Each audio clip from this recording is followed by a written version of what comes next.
ETF index mutual funds నేర్చుకుని stock మార్కెట్లో రాణించాలనుకుంటున్నారా? వెంటనే ఈ నెంబర్కి కాల్ చేయండి.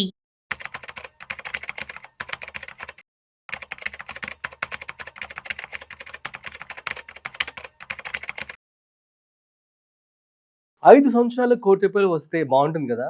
మరి వాటిని ఎలా సంపాదించాలి, అసలు ఎలా ఇన్వెస్ట్మెంట్ చేయాలి, దీని గురించి పూర్తిగా మనకి చెప్పడానికి ఇవాళ మనతో ఫైనాన్షియల్ ప్రొఫెషనల్ బి గిరిబాబు గారు ఉన్నారు. సో వారి మాటలో మరింత సమాచారం అడిగి తెలుసుకుందాం. So hi, hello, namaste, welcome to Suman TV. నేను మీ రాజీవ్ పసుపులేటి.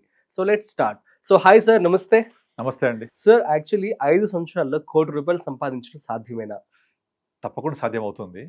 నార్మల్గా చాలా మంది ఈ మన యూట్యూబ్లో, తర్వాత వాట్సాప్లో, టెలిగ్రామ్లో కొన్ని స్నిప్పెట్స్ వస్తూ ఉంటాయి.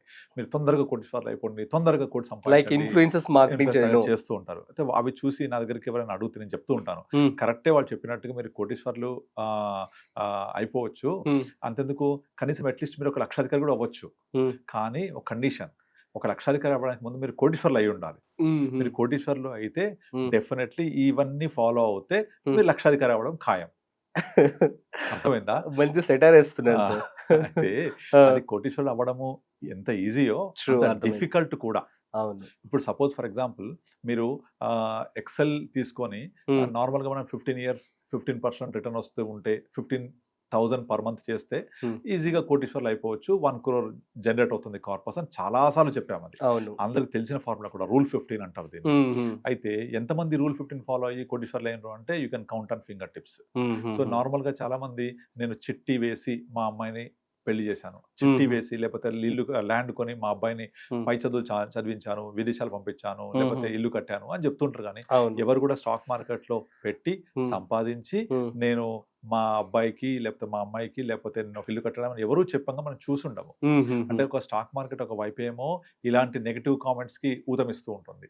అదే స్టాక్ మార్కెట్ ఇండియాలో ఉన్న రిచెస్ట్ పర్సన్స్ ని కూడా క్రియేట్ చేసింది. ఇప్పుడు ఇండియాలో ఉన్న రిచెస్ట్ పర్సన్ ముఖేష్ అంబానీ, లేకపోతే రిచెస్ట్ కంపెనీ HDFC బ్యాంక్, లేకపోతే ఇవన్నీ ఏదైతే పెద్ద పెద్ద కంపెనీస్ రిచెస్ట్ పర్సన్ మీరు లిస్ట్ తీసుకుంటే టాప్ 100 రిచెస్ట్ పర్సన్ ఇండియా అని లిస్ట్ తీసుకుంటే అందులో 100% వాళ్ళంతా కూడా స్టాక్ మార్కెట్ వాల్యుయేషన్స్ ద్వారా కరోడ్పతి అయిన వాళ్ళే. అంతేగాని బ్యాంక్ బ్యాలెన్స్ తో కరోడ్పతి అయిన వాళ్ళు ఎవరు ఉండరు కూడా.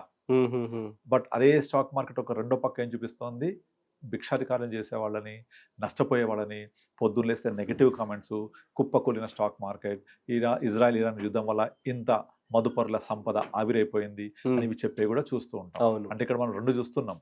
ఒక పక్క కరోడ్పతిని క్రియేట్ చేస్తోంది, ఒక పక్కనేమో ఈ మన కామన్ పీపుల్ ని ఇంకా అన్కామన్ చేసి పడేస్తుంది. సో ఇక్కడ మనం అర్థం చేసుకోవాల్సింది ఏంటి, స్టాక్ మార్కెట్ లో ఏముంది, మనం దాన్ని ఏం కావాలి మనకు అక్కడ నుంచి అర్థం చేసుకుంటే కోటీశ్వరం చాలా ఈజీ. దానికి వెరీ వెరీ సింపుల్ సూత్రం ఏంటంటే స్టే ఇన్వెస్టెడ్. సింపుల్. సో మరి ఇన్వెస్ట్మెంట్ ఎందులో చేస్తే బెటర్ అంటారు? ఏంటి, real estate versus equity mutual funds? ఇప్పుడు రియల్ ఎస్టేట్ చేసి చాలా మంది కోటీపతి అయిన వాళ్ళని బోల్డ్ మంది చూసాము. చాలా మంది ఇప్పుడున్న రిచ్ పర్సన్స్, పెద్ద పెద్ద గ్రూప్ ఆఫ్ కంపెనీస్ అన్ని కూడా రియల్ ఎస్టేట్ ల్యాండ్ వల్లనే పెరిగింది. కానీ దీని స్టోరీ అనేది నెమ్మదిగా ఆ గ్రోత్ స్టోరీ అనేది ష్రింక్ అయిపోతూ ఉంటది. అంటే అది ఎప్పుడో 20 ఏళ్ల క్రితము ₹2,000 గజం, ₹1,000 గజం ఉన్న కాడ చాలా పెరిగింది. నేను గచ్చిబౌలి సెంట్రల్ యూనివర్సిటీలో నేను నా పోస్ట్ గ్రాడ్యుయేట్ చేశాను. అప్పుడు మా యూనివర్సిటీలో వర్కర్స్ చాలా మంది ఉండేవాళ్ళు. వాళ్ళందరికీ ఆ చుట్టుపక్కల ఎకరాల భూమి ఉండేది. 1974లో యూనివర్సిటీ వీసీ సర్దార్ సింగ్ ఎవరో ఉండేవాళ్ళు. ఆయన అందరికీ కూడా వచ్చే వాళ్ళందరికీ జాబ్ ఇవ్వడము, వాళ్ళు ఆ చుట్టుపక్కల వెళ్ళి ఒక కంచేసేసుకొని 1970s సంగతి చెప్తున్నాను, 60s, 70sలో ఒక కంచేసేసుకొని ఎకరాలు పెట్టేసుకొని ఆవుల్ని మేపుకుంటూ జీవనం సాగించేవాళ్ళు. సో అప్పటికి నేను 2000 వచ్చేప్పటికి అందరు కూడా మిస్ వర్కర్స్ అందరు కూడా వాళ్ళ ల్యాండ్ ఎకరాలు ఉన్న ల్యాండ్ 30 లక్షల ఎకరం, 50 లక్షల ఎకరం అమ్మేసుకొని దాన్ని వాళ్ళంతా కూడా డబ్బుల్ని ప్రాపర్ గా ప్లానింగ్ చేసుకోలేక చాలా ఇబ్బంది పడవాలని చూసాను నేను. అంటే అప్పటికి వాళ్ళ దగ్గర వచ్చిన ₹50 లక్షల ఎకరం భూమి ఎక్కడ కూడా తెలియదు. బస్తాలు డబ్బులు తెచ్చుకునే వాళ్ళు, దాన్ని ట్రాన్స్పోర్టేషన్ లో అక్కడిక్కడ పెట్టి ఆగం చేసుకున్నారు. సో కానీ ప్రాపర్ గా చేసుకుంటే అక్కడ ఎకరం కొన్న వాళ్ళు ఇవాళ అసలు గజం భూమి ఎక్కడికో వెళ్ళిపోయింది, లక్షల్లోకి వెళ్ళిపోయింది. అసలు ఎకరం అనేది ఊహించాలి, కామన్ మ్యాన్ కి అందుబాటు లేదు.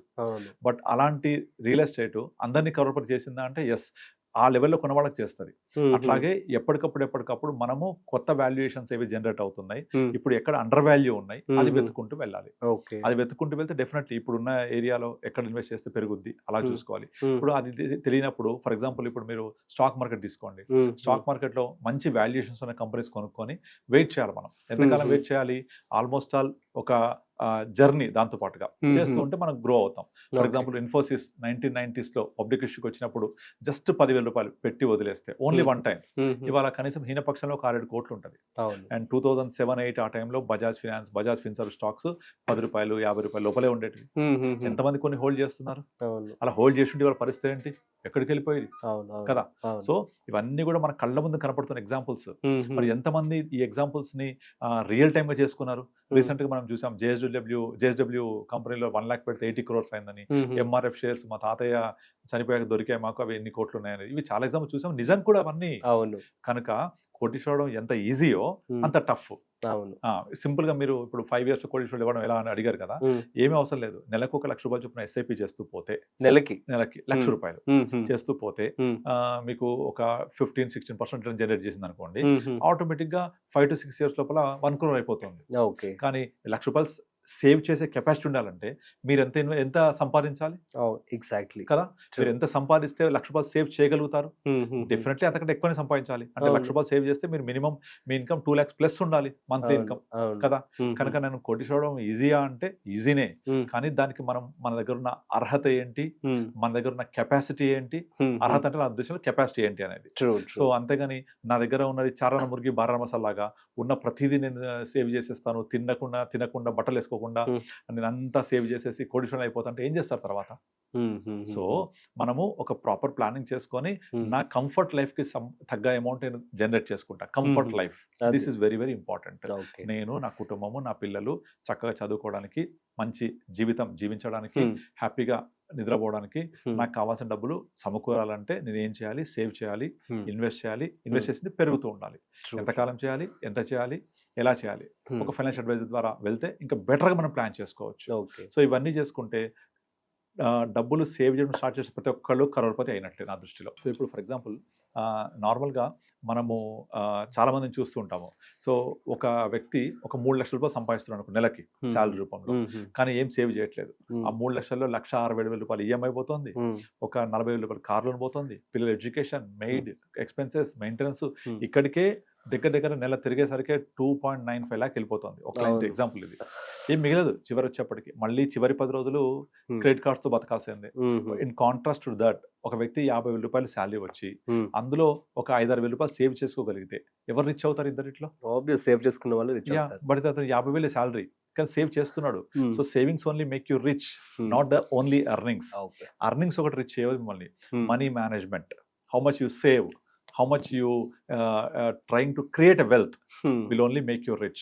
ఇక్కడ రిచెస్ అంటే ఒక 1 కోటి రూపాయలు సంపాదించడమే కాదు, కోటి కళ అనేది అందరి ద్రాక్ష కాదు. ఫస్ట్ ఆఫ్ ఆల్ అది అందుకునే ద్రాక్ష అనేది. కాకపోతే ప్రాపర్ ప్లానింగ్ ఉండాలి. ఆ కోటి అంటే 1 crore అవసరం లేదు. మనము హ్యాపీ నిద్రపోవడానికి కావాల్సిన ఎంత డబ్బులు ఉన్నా కూడా మనము కోటీశ్వరులు అయిపోయినట్టు. మీరు పెద్ద ఏం చేస్తారు? ఉద్యోగం చేస్తాం. ఉద్యోగం చేసి ఏం చేస్తారు? సంపాదించి ఏం చేస్తారు? సంతోషంగా ఉంటాం. దానికోసం పెద్ద అయ్యాక వెయిట్ చేసి సంపాదించి సంతోషం ఉండక్కర్లేదు. ఇప్పుడు కూడా సంతోషంగా ఉండొచ్చు ఉన్న దాంట్లో తృప్తిగా. సో ఆ దాంట్లో తృప్తిగా ఉండడం కోసం, మనం ఎంత సంతోషంగా ఉండడం కోసం మనకు ఎంత కావాలి, ఎంత స్పెండ్ చేయాలి, అలా మనము ఒక లిమిటెడ్ చేయకుండా, ఒకరిని ఇంప్రెస్ చేయకుండా హ్యాపీగా ఉంటే అదే 1 కోటి రూపాయల కంటే ఎక్కువ. Okay, super sir, thank you so much. చాలా మంచి ఎగ్జాంపుల్స్ అయితే ఇవ్వడం జరిగింది. ఇవన్నీ కూడా వాస్తవమే. సో గైస్, కోటేశ్వర్లు అవ్వడం చాలా ఈజీ. సో కాకపోతే మీకు ప్రాపర్ డిసిప్లిన్గా చెప్పారు కదా, 5 ఏళ్ళలో కోటేశ్వర్లు అవ్వాలంటే అంతే విధంగా మీరు సేవింగ్ చేయాల్సి ఉంటుంది. ఓకే, సో చేసినట్లయితే ఆబ్వియస్లీ మీరు ఖచ్చితంగా కోటేశ్వర్లు అవ్వచ్చు. That's it. సో మరొక ఇంట్రెస్టింగ్ కాంటెంట్తో మళ్ళీ కలుద్దాం. అంతవరకు చూస్తూనే ఉండండి సుమన్ టీవీ.